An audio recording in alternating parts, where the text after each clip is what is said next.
বিসর্জন নেওয়া চুল আমার অত্যন্ত প্রিয়, আমার খুব পজিটিভ ছিলাম চুলটা নিয়ে।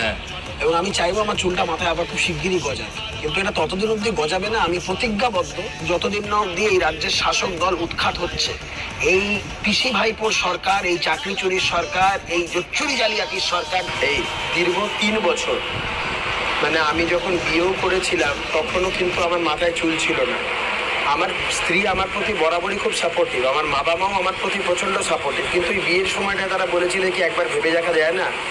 তাই বলেছিলাম না, যেটা প্রতিজ্ঞা একবার করেছি সেটা যতক্ষণ না পূরণ হচ্ছে সেটা থেকে পিছিয়ে আসার কোনো জায়গাই নেই। তো আমি তখন প্রতিজ্ঞা করেছিলাম এবং দৃঢ়ভাবে প্রতিজ্ঞা করেছিলাম যতদিন না এই রাজ্যে মমতা বন্দ্যোপাধ্যায় উৎখাত হচ্ছেন আমি মাথায় চুল রাখবো। আমি কিন্তু এই বিষয়টা এমনভাবে ভেবে বলিনি যে 26 সালে পরিবর্তন হবে বা তারপরে হবে বা তার আগে হবে। আমি ভেবে রেখেছিলাম যতদিন না যাচ্ছে, that was an indefinite period for me. আমি এই ত্যাগের মাধ্যমে নিজেকে আরও দিনের পর দিন এই এই ত্যাগের ফলে নিজেকে আরও মানে ঘষে মেজে আরও নিজেকে গড়ে তুলতে, নিজেকে মন থেকে অনেকটা শক্ত এই ব্যভিচারী সরকারের বিরুদ্ধে লড়বো, সেই জায়গা থেকে নিজেকে আরও দৃঢ় প্রতিজ্ঞ করে তুলেছি। মজার ব্যাপার যেটা সুমনদা, আমি গোটা এই ইলেকশন ক্যাম্পেইনটায় তুমি জানো আমি অনেক জায়গাতেই মাথায় একটা পাগড়ি বেঁধে রাখি। অনেক সময় এই রোদে বা ঠান্ডার কারণে পাগড়িটা বেঁধে রাখি, কিন্তু আমি গোটা ইলেকশন ক্যাম্পেইনে আমি মাথায় কিচ্ছু চাপাইনি, এবং যার জন্য আমার শরীরও খারাপ হয়েছিল প্রচণ্ড। আমার এই গোটা ভোটের পিরিয়ডের মধ্যে আমার মানে অ্যাকিউট জন্ডিস হয়, আমার তার মধ্যে আমি প্রচার চালাই, এবং আমাকে ডাক্তার স্ট্রিক্টলি বারণ করেছিল মাথাটাকে যাতে আমি খুলে না রাখি, কিন্তু তাও আমি করিনি। আমি একদম মাথা খুলেই প্রচার করেছি।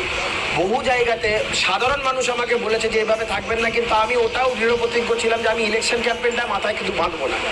এবং খুব মজার ব্যাপার সুমনদা, 29 তারিখে ভোট মিটে যাওয়ার পরে আমার মাথায় মানে জাস্ট হালকা হালকা এই 30 তারিখে হালকা হালকা খোঁচা খোঁচা চুল ছিল। আমি আমার পাড়ার যে সেলুনে চুল কাটি সেখানে চুল কাটতে গেছিলাম, তো ওখানে বহু মানুষজন আমাকে বললো যে না, চুল কাটা যাবে না, এই 4 তারিখের পরে তোমার এটার আর প্রয়োজনই হবে না, তো একটু খোঁচা খোঁচা উঠতে দাও, তুমি দেখো আমাদের কথা শুনে দেখো। আর আমাদের কার্যকর্তারাও মানে আমার সে নাছর বান্ধা মতন ব্যাপার, না চুল কাটা যাবে না, 4 তারিখের পরে আর প্রয়োজন হবে না। তো আমি তাদের কথা রেখে আমি আলটিমেটলি সকালবেলা আজকে ভোট কেন্দ্রে এসেছি, গণনা হয়েছে, এবং আমি তো 100% আশাবাদী ছিলাম সরকারও হবে, আমি জিতবো। একদম ঠিক তাই হলো, তাদের কথা রাখলাম, এবং আলটিমেটলি আমাকে এরপর থেকে হয়তো আর চুল কাটতে হবে না, এবং আমার প্রতিজ্ঞা যা ছিল সেই প্রতিজ্ঞা অনুযায়ী আমাকে আর চুল কাটতে হবে না।